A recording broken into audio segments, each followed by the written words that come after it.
तो दोस्तों, अमेरिका के राष्ट्रपति डोनाल्ड ट्रंप की सत्ता में वापसी के बाद 70 से भी ज्यादा देशों पर टैरिफ लगाए हैं। और अमेरिका के राष्ट्रपति डोनाल्ड ट्रंप ने भारत के ऊपर तो 25% का टैरिफ लागू कर दिया है और उसके साथ ही भारत के ऊपर 25% और एडिशनल टैरिफ 27 अगस्त को लागू करने के लिए ऐलान किया है। और इसके अलावा अमेरिका के राष्ट्रपति डोनाल्ड ट्रंप ने ब्रिक्स देशों में शामिल सभी देशों के ऊपर 10% का अतिरिक्त टैरिफ लगा दिया है। और भारत के ऊपर 25% का एक्स्ट्रा टैरिफ इसलिए लगाया गया है क्योंकि रूस से भारत कच्चे तेल का व्यापार करता है। इसीलिए डोनाल्ड ट्रंप ने भारत के ऊपर 25% का अतिरिक्त टैरिफ लगा दिया है। और इसी को लेकर पीएम मोदी ने रूस के राष्ट्रपति व्लादिमीर पुतिन से बातचीत की और भारत रूस की साझेदारी को और भी मजबूत करने की बात की है। तो देखिए दोस्तों, अमेरिकी राष्ट्रपति डोनाल्ड ट्रंप की सत्ता में वापसी के बाद डोनाल्ड ट्रंप ने ब्रिक्स के 70 से भी ज्यादा देशों पर अपने टैरिफ का बम तो फोड़ ही दिया है। और ट्रंप को यह भी पता है कि इससे अमेरिका को काफी बड़ा नुकसान होने वाला है। दरअसल भारत अपनी एनर्जी जरूरतों को पूरा करने के लिए रूस से भारी मात्रा में क्रूड ऑयल यानी कि कच्चे तेल का आयात करता है। इससे नाराज होकर अमेरिकी राष्ट्रपति डोनाल्ड ट्रंप ने भारत के ऊपर जुर्माने के रूप में 25% का अतिरिक्त टैरिफ लगाने की घोषणा कर दी है। ऐसे में भारत से अमेरिका में निर्यात होने वाले सामानों पर अब 50% टैरिफ लगेगा। दरअसल अमेरिका रूस के कच्चे तेल की बात कर रहा है, लेकिन सिर्फ यही वजह नहीं है। अमेरिका अपनी शर्तों पर डील भी करना चाहता है, लेकिन भारत अमेरिका की उन सभी शर्तों को नजरअंदाज कर दिया जो अमेरिका भारत के ऊपर दबाव देकर मनवाने की कोशिश कर रहा था। और भारत ये डील अपने हिसाब से करने के लिए अमेरिका के सामने सीना तान कर खड़ा हो चुका है। तो दोस्तों, भारत की इस बादशाहत के लिए आप इस वीडियो को एक लाइक करें और चैनल को सब्सक्राइब करके बेल आइकन को ऑल पर जरूर सेलेक्ट करें, क्योंकि यह आपके लिए तो सिर्फ 1 सेकंड का काम है, लेकिन इससे हमारी काफी बड़ी मदद होती है। तो दोस्तों, अमेरिका जानता है कि रूस, चीन और भारत अगर एक साथ आ गए तो अमेरिका के लिए यह बड़ा महंगा पड़ सकता है। और डोनाल्ड ट्रंप भी इस बात को भी अच्छी तरह से जानते हैं कि भारत के खिलाफ जो उनका टैरिफ का बम है वह उनके देश की सेहत को भी नुकसान पहुंचाएगा। लेकिन इसके बावजूद भी ट्रंप अपनी जिद पर अड़े हैं। हालांकि डोनाल्ड ट्रंप की इन धमकियों की वजह से भारत ही नहीं बल्कि ब्रिक्स के अन्य देशों को भी एकजुट करना शुरू कर दिया है। इसे हाल की हुई घटनाओं से समझा जा सकता है। तो दोस्तों, हाल ही में प्रधानमंत्री नरेंद्र मोदी ने शुक्रवार को रूस के राष्ट्रपति व्लादिमीर पुतिन से टेलीफोन पर बातचीत की और इस बातचीत के दौरान रूस के राष्ट्रपति पुतिन ने प्रधानमंत्री मोदी को यूक्रेन से जुड़े हालिया घटनाओं की जानकारी दी।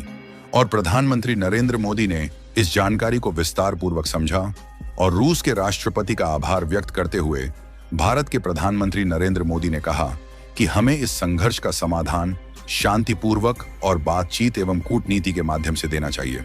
और अमेरिका की तरफ से रूसी तेल के आयातों पर जुर्माने के रूप में 25% अतिरिक्त टैरिफ के बीच दोनों नेताओं के बीच इस बातचीत को काफी अहम माना जा रहा है।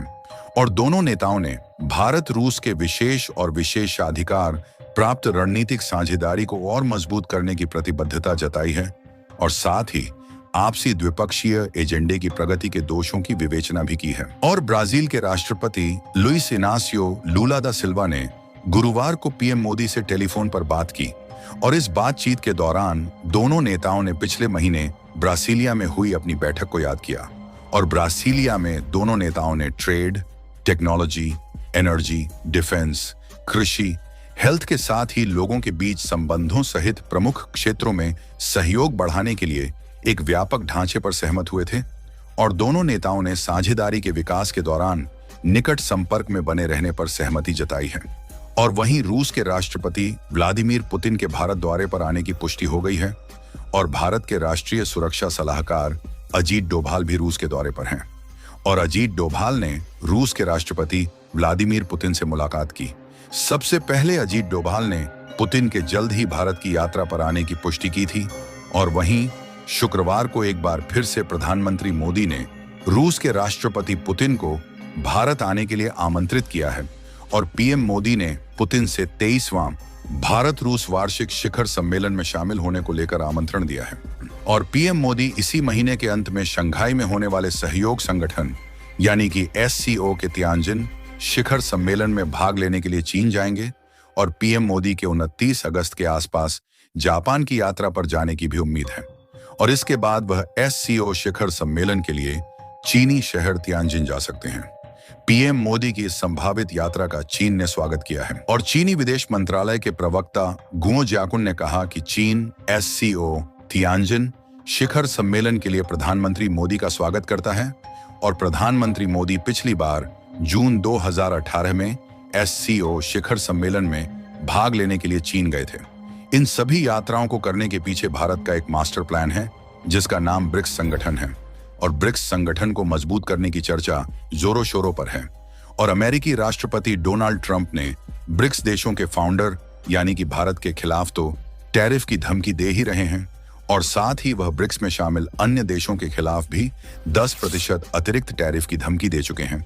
और ब्रिक्स दुनिया की उभरती एक अर्थव्यवस्था वाले देशों का समूह है जिसमें ब्राजील, रूस, भारत, चीन, साउथ अफ्रीका, ईरान, मिस्र, इथियोपिया, इंडोनेशिया और संयुक्त अरब अमीरात ये सभी देश शामिल हैं। और इन ब्रिक्स देशों की तरफ से एक दूसरे से अपनी करेंसी में व्यापार किया जाता है।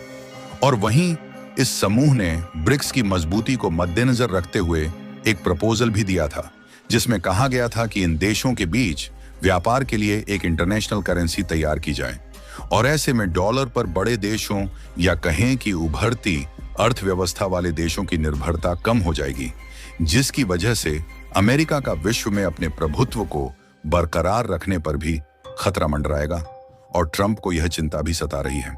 तो इसको लेकर आप क्या कहना चाहेंगे? आप अपनी राय हमें कमेंट में जरूर बताएं और आप इस वीडियो को लाइक करके अपने मित्रों तक शेयर जरूर करें ताकि उन्हें भी जानकारी मिल सके। और इसी तरह की और भी नॉलेजेबल वीडियो देखने के लिए आप हमारे चैनल को सब्सक्राइब करके बेल आइकन को ऑल पर जरूर सेलेक्ट करें। जय श्री राम।